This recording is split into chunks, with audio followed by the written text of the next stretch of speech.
জি, আসসালামু আলাইকুম। আমি মোহাম্মদ হারিস বিন ইউসুফ। আমি বাংলাদেশ সিভিল এভিয়েশনের একজন সিভিল ইঞ্জিনিয়ার। আমার বর্তমান পোস্টিং কক্সবাজার এয়ারপোর্টে। আমি বিগত ১.৫ বছর আগে থেকে আহ, একটা জটিল রোগী ভুগতেছিলাম, কিন্তু আমি তো জানতাম না আসলে রোগটা কি।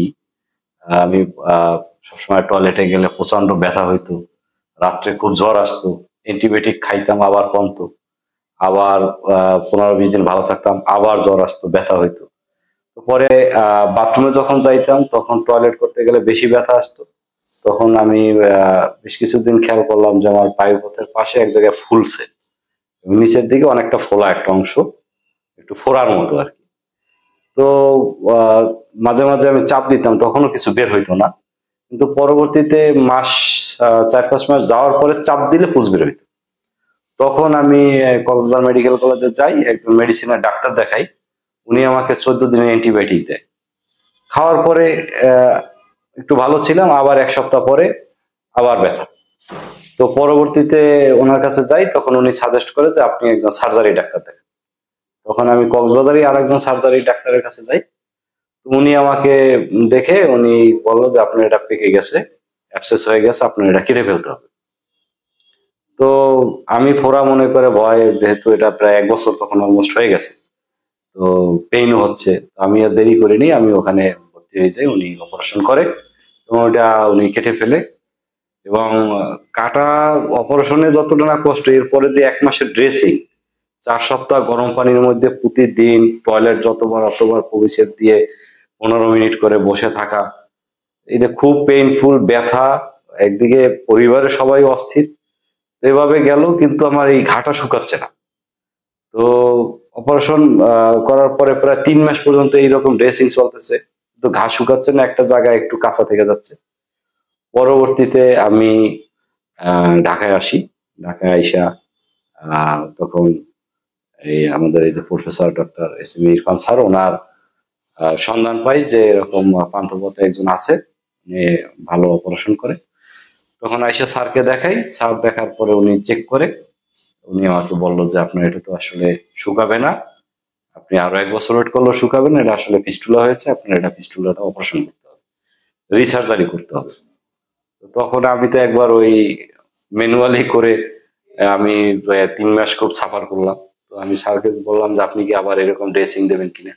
তখন উনি বললো যে না, লেজারের সাহায্য করবো, খুব ব্যথা পাবেন এবং আপনার কোনো রেস্ট টেস্ট কিছু নেওয়ার দরকার নেই, আপনি একদিন পরে ফ্রি হয়ে যাবেন। তো আমি আশ্বস্ত হই, তারপরে অপারেশন করি। আসলে আমি হাসপাতালে একদিনই ছিলাম, একটা রাত্রই ছিলাম। এরপরে বাসায় চলে যাই। আমার কোনো ড্রেসিংও করা লাগেনি, কোনো ব্যথাও হয়নি। শুধুমাত্র ডেইলি ৩ বার করে মলম লাগাইতাম, আর কোনো সমস্যা নেই। এবং আমি ৩ দিন পরে, ৩ দিনের দিন আমি অফিসেই চলে গেছি, আমি কক্সবাজার চলে গেছি, অফিস করছি। এরপরে আমি এই যে আসলাম, ১ মাস পরে ওষুধ খেয়ে আসলাম। আজকে স্যার আমাকে দেখলো এবং বললো যে আপনি পুরোপুরি সুস্থ। আমি নিজে 100% সুস্থ ফিল করতেছি। এবং এখন আমি ওখানে দেখছি আমার ব্যথা বা পেইন এমন কোনো চিহ্নও নেই। আমার এখানে যে কোনো অপারেশন হয়েছে, আমি নিজে থেকে মোবাইল দিয়ে ছবি তুলে দেখছি, এখানে আসলে ওই রকম অপারেশনের কোনো চিহ্নও নেই, আমার কোনো পেইনও হয়নি। আমি জাস্ট মানে অপারেশন হয়েছি, আমি পরের দিন বাসায় যাওয়ার পর আমার মনে হয়নি এই জায়গায় বসলেও ব্যথা পাইতাম না, কোনো কিছু। আমি ৩ দিনের দিন তো অফিস করতেছি এবং পয়সা দিব্যি অফিস করতেছি। আগের সার্জারি তো আমার মানে ১ মাস তো ফুল গরম পানির মধ্যেই বসতে হয়েছে এবং খুব কষ্ট। এবং কক্সবাজারে আমি যে সার্জারিটা করছি খুব কষ্ট, এবং প্রতিদিন এত পরিমাণে কষ্ট হইতো যে মানে এই ভয়তে আমি অনেক সময় টয়লেটও করতাম না, টয়লেট করলেই তোমার গরম পানিতে বসতে হবে। এই হলো বিষয়।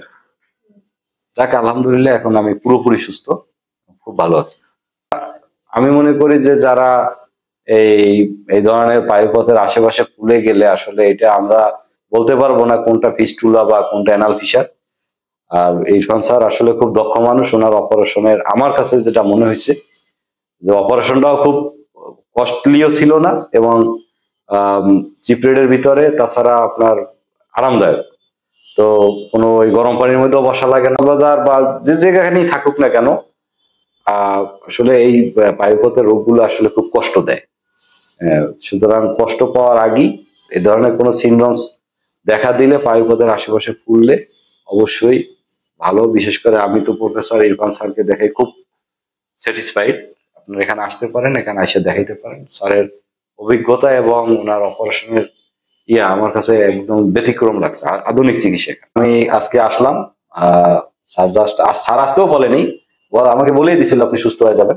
তারপর আমি মন থেকে নিজে থেকে আসছি যে একবার চেক আপ করে। তো আমাকে স্যার দেখলো এবং উনি আমাকে চেক আপ করে বললো আপনি 100% সুস্থ, আলহামদুলিল্লাহ, আপনার আর কোনো ঔষধ টষধ কোনো কিছুই খেতে হবে না। উনি আমার কোনো ঔষধও দেয়নি, বলছে আপনি পুরোপুরি সুস্থ। ধন্যবাদ সবাইকে। আসসালামু আলাইকুম।